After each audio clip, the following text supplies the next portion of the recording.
বাংলাদেশের দক্ষিণ পূর্ব সীমান্তে ফের জেগে উঠেছে অস্থিরতার আগুন।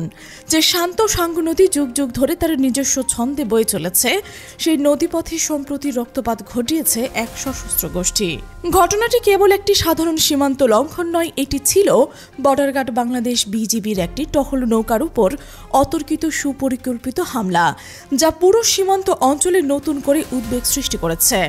এই হামলার পেছনে আবার সন্দেহের তীর সরাসরি গিয়ে পড়েছে মিয়ানমারের সশস্ত্র গোষ্ঠী আরাকান আর্মির দিকে।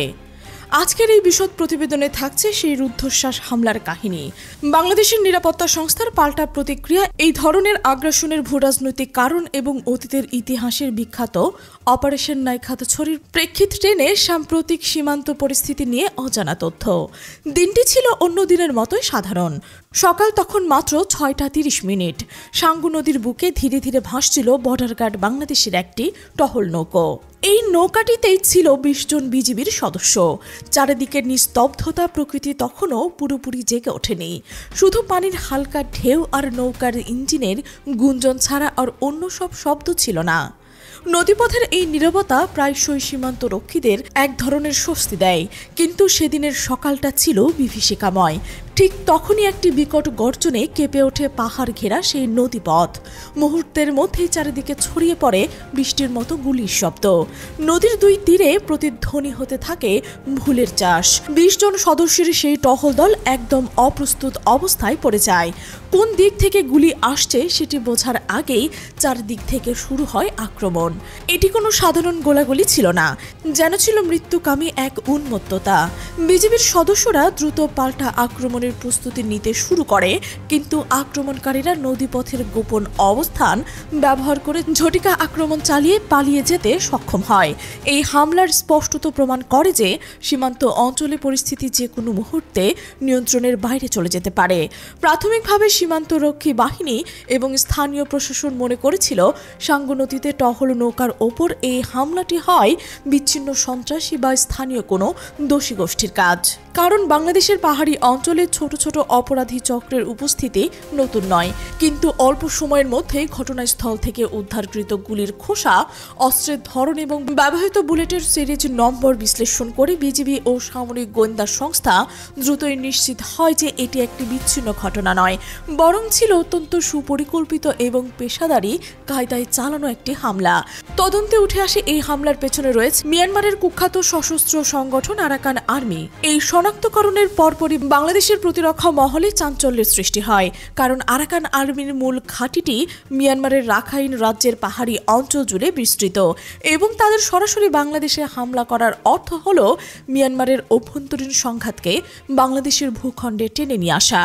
আরাকান আর্মি হচ্ছে মূলত একটি বিচ্ছিন্নতাবাদী বিদ্রোহী সংগঠন, যাদের ঘোষিত লক্ষ্য হল রাখাইন অঞ্চলে একটি স্বায়ত্তশাসিত স্বাধীন রাষ্ট্র প্রতিষ্ঠা করা। 2009 সালে প্রতিষ্ঠার পর থেকেই মিয়ানমারের সেনাবাহিনীর বিরুদ্ধে এক রক্তক্ষয়ী যুদ্ধ চালাচ্ছে। তবে উদ্বেগের বিষয় হলো তাদের কার্যক্রম বহুবার সীমান্ত অতিক্রম করে বাংলাদেশের ভূখণ্ডে ছড়িয়ে পড়েছে।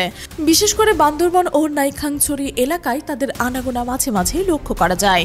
গোয়েন্দা সূত্রগুলো জানায় এই সংগঠনটি শুধু মিয়ানমারের অভ্যন্তরীণ নয়, বরং সীমান্তবর্তী এলাকায় নিজেদের প্রভাব বিস্তারের জন্য দীর্ঘদিন ধরে বিভিন্ন চোরাচালান ও অস্ত্র পাচার চক্রের সাথে জড়িত। তাদের আয়ের উৎস এবং নস্টালজিক সাপ্লাইয়ের মূল ভিত্তি হলো এই আন্তঃসীমান্ত অপরাধ। সম্প্রতি বহু বছরগুলোতে আরাকান আর্মি তাদের লজিস্টিক নেটওয়ার্ক এবং অস্ত্র ভাণ্ডার সম্প্রসারণের জন্য সীমান্তবর্তী নদীপথগুলো ব্যবহার করছে। বাংলাদেশের সাঙ্গু নদী তাদের জন্য একটি নিরাপদ করিডোর হিসেবে পরিচিত। এই নদীপথ ব্যবহার করে তারা সহজে অস্ত্র, বারুদ এবং কখনো কখনো নিজেদের সদস্যদের সীমান্ত পার করতে পারে। এই বিজিবির নিয়মিত টহলে তাদের পরিকল্পনার জন্য খুবই বড় বাধা হয়ে দাঁড়ায়।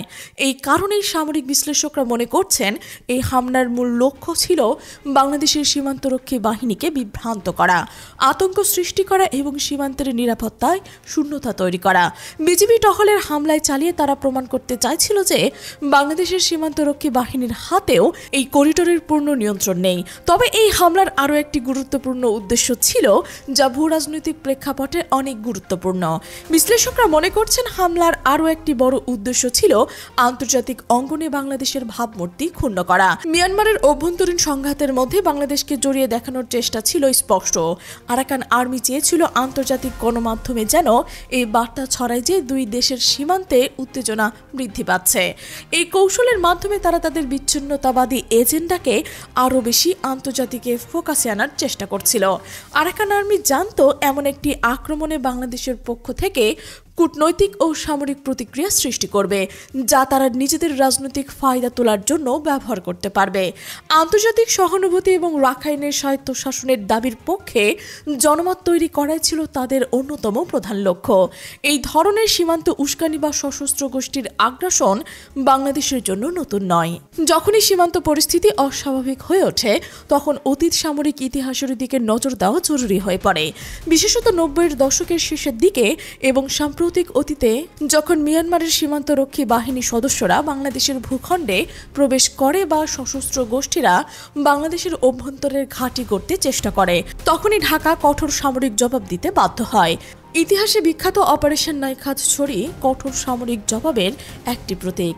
যদিও এই সামরিক অভিযানের বিস্তারিত তথ্য প্রায়শই গোপন রাখা হয়, কিন্তু এর মূল বার্তা ছিল স্পষ্ট: বাংলাদেশের সার্বভৌমত্বে আঘাত এলে বা তার নিরাপত্তা বিঘ্নিত হলে সামরিক শক্তি প্রয়োগে বাংলাদেশ পিছপা হবে না। অতীতে সেই কঠোর পদক্ষেপের কারণে সীমান্তের শান্তি ফিরিয়ে আনা সম্ভব হচ্ছিল।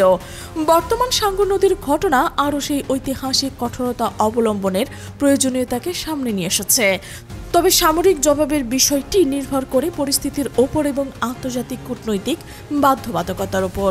বর্তমানে সীমান্ত পরিস্থিতি অত্যন্ত নাজুক। আরাকান আর্মির এই ধরনের সরাসরি হামলা বিজিবি সদস্যদের আহত হয়েছে।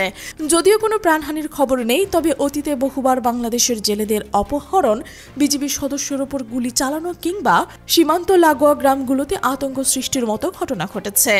যদিও আবারও জেলেদের অপহরণ, বিজিবি সদস্যদের আহত করার মতো এমন উস্কানি বাড়ে, তবে কি বাংলাদেশ আবারও সামরিক জবাব দিতে প্রস্তুত, নাকি মিয়ানমারের সঙ্গে দীর্ঘ এবং জটিল সীমান্ত সম্পর্কের কথা ভেবে কোনো অজানা ভয় আটকে যাবে বাংলাদেশ? এই প্রশ্নটি এখন কেবল নিরাপত্তা মহলে নয়, পুরো জাতির। একদিকে রয়েছে আন্তর্জাতিক রীতিনীতি মেনে চলা এবং মিয়ানমারের অভ্যন্তরীণ দ্বন্দ্বে জড়িয়ে না পড়ার কূটনৈতিক বাধ্যবাধকতা, অন্যদিকে রয়েছে নিজ দেশের ভূখণ্ডের সার্বভৌমত্ব রক্ষা, নাগরিকের নিরাপত্তা নিশ্চিত করার সাংবিধানিক দায়িত্ব। সামরিক বিশেষজ্ঞরা মনে করছেন হামলার ধরনে পেশাদারিত্ব প্রমাণ করে যে আরাকান আর্মি বাংলাদেশের ধৈর্যের পরীক্ষা নিচ্ছে। যদি কূটনৈতিক পথ দ্রুত কার্যকর না হয় এবং উস্কানির মাত্রা ক্রমাগত বৃদ্ধি থাকে, তবে সামরিক জবাব দেওয়া ছাড়া বাংলাদেশের হাতে বিকল্প নাও থাকতে পারে। তবে এই সামরিক পদক্ষেপ হবে সুনির্দিষ্ট লক্ষ্যভিত্তিক এবং আন্তর্জাতিক আইন মেনে, কারণ বাংলাদেশের সীমান্তরক্ষী বাহিনী নিরাপত্তা মানে দুর্বলতা নয়, বরং একটি কৌশলগত অপেক্ষা। তবে এই অপেক্ষা কতদিন চলবে তা নির্ভর করছে আরাকান আর্মির পরবর্তী পদক্ষেপের ওপর। সাঙ্গু নদীর বুকে রক্তের দাগ যেন সেই আসন্ন সংঘাতের পূর্বাভাস দিচ্ছে, যা হয়তো অদূর ভবিষ্যতে বাংলাদেশের দক্ষিণ পূর্ব সীমান্তে এক কঠিন পরীক্ষার জন্ম দেবে।